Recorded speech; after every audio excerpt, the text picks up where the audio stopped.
me again.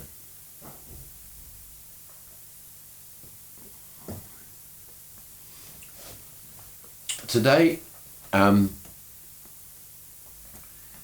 going to talk about, well, the alternative title to this video diary that Katie suggested. And originally I said it was going to be, thank God I lost my driving license, because losing the driving license has been the trigger to, well, everything else that's happened since, which is, you know, been pretty full on. And the alternative title was to be I went into lockdown as a man and came out as a woman, which is kind of a really good title too. So Katie's good at titles.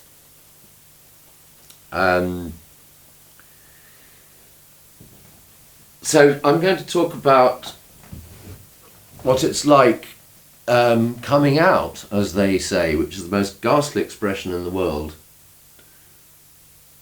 But it's a really interesting and important part. When you've lived with this kind of fear and guilt and self-loathing for so many years, actually the one thing you really badly want to do is to tell people. And to be able to live without that fear and guilt and self-loathing. So the balance is a really tricky one, because what you have to do is do it for yourself. But the fear then comes that you will hurt other people, obviously particularly Katie and Ben and Celinda, Lucy and family, and Polly and Gaz and Ben, Nigel, mother, friends. And that's a real challenge, because you desperately want to let everyone know, but you don't want to lose any of them. And so time and time again I've been told by people, well, you should do it for yourself, because what they think of you doesn't matter. And that's the mantra, but it's blimmin' hard to get hold of it. I've thought often, you know, I'll just put an article in the parish magazine and just tell everyone. So, do you escape? Do we just leave the village, not tell anyone, go and live abroad and live to the full? Well, obviously that's an alternative, but there are closer concerns which are obviously most important, the family. If you are watching, my darlings, just ask you to, you know, obviously you're going to find it difficult. Just ask you to be kind and know that Martin is still in here. All of what was Martin is in here. But a lot of the bad bits are gone. You know, since Katie and I started talking about this and sharing together, since mid-January, we've not had one single cross word. We haven't argued. We haven't fought. We haven't had moods. We haven't had sulks. None of that has happened. And that is largely down to my better mental state. You've known me, obviously, all your lives, and I've been difficult, I've been angry, I've been cross. And most of that I can attribute to my dysphoria. which of course I could never tell you about. But still, it's going to be a shock for you when you find out. But I just ask you to know that Martin, Daddy, is still all in here. There are added benefits, like not getting cross or angry. There are also added benefits because when you're transgender, Katie keeps correcting me on that, you kind of have a foot in both camps. So you can still do all the masculine things, but you have the sensitivities of a female. And that has been a real gift for me, actually, throughout my life. I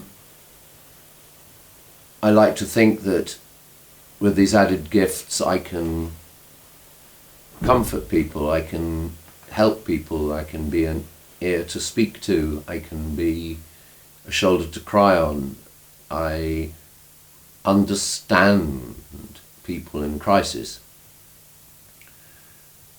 And hopefully I've been able to use that added benefit, to great advantage.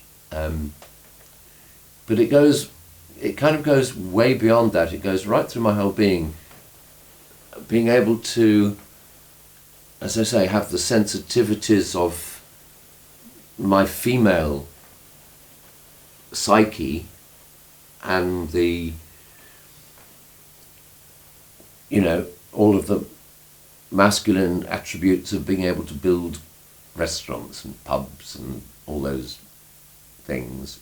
And I think for Katie that, that's been a little hard to come to terms with because she is grieving the loss of Martin, but Martin is still here, 100%. And although I say that, it's difficult to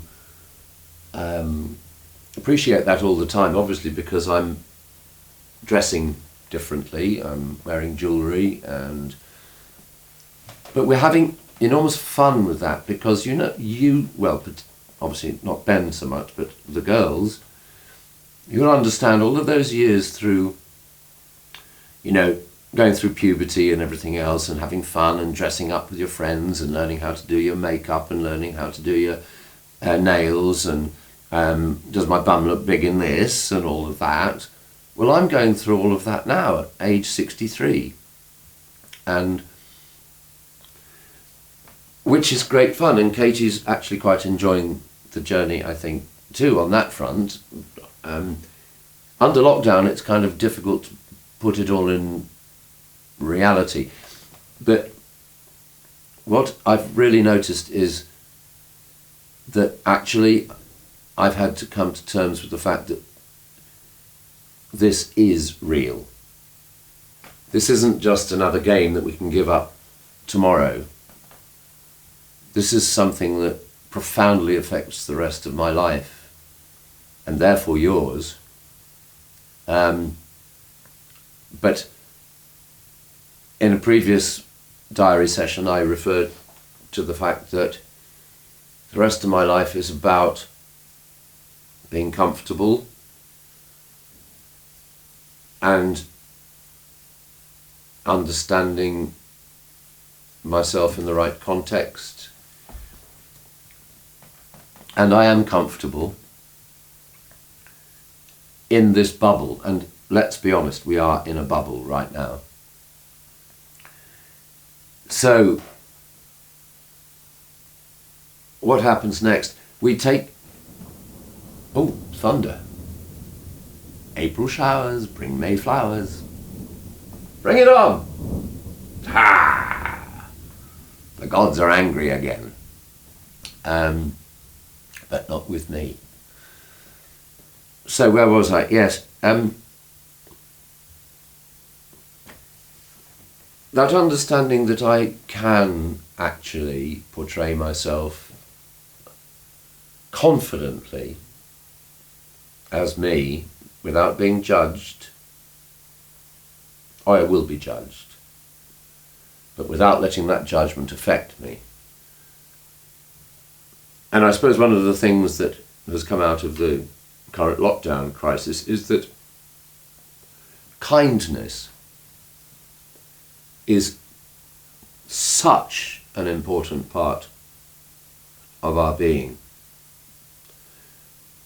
Kindness and understanding and loving has to be the most powerful thing on the planet. I mean, in the world, in everything.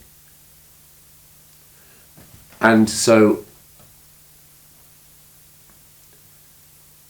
I obviously really want you to know about what's been going on and what will be going on. It's very hard to reach that threshold, so I don't know if you will ever see this, or if when you do you will be really upset. Hopefully you can take it on board and adjust, but hug me lots. And I will hug you back more. I have no idea what timeline this will take. You know, there are things in me that just say, sod it, let's do it. Let's not have any more angst and pain about concealing it, because it's, for me, liberating. I mean, really liberating. But for you it might be painful. And the last thing I want to do is inflict pain on anyone, particularly my loved family, loving family. So coming out is, as they say, which I hate that expression. Anyway, that's what they call it. Coming out has to be seen as a liberation. Sod it. You know, I said before, oh, I'll just put it in the parish magazine. Sod it. Let them know what they think. Don't care. But that liberation is something I really need. I think now the genie is out of the bottle, it is going to happen. It is unstoppable. Because I can't see myself going back to a life where this was all secrets again. I just don't think that can possibly happen. So I hope this helps to explain, well, where I am right now and where I want to be, and helps you to understand how different I feel. I mean, I'm a cheeky little monkey. I'm having fun with Katie. I'm a naughty little girl, as you probably know, because I was a naughty little Martin too. But you know, it's this isn't actually my nail varnish, it's Polly's, but Mum's been using it for her project. But like, I can hold that and say, that's probably going to look quite nice. And actually I might put some on later. But this process is about liberation, and I want to do it, and I don't want to hurt anyone. But from the depths of depression before Christmas, I can say I am really happy.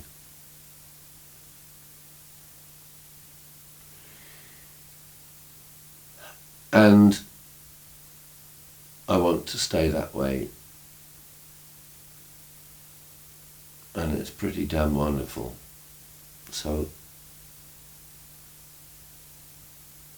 cheers.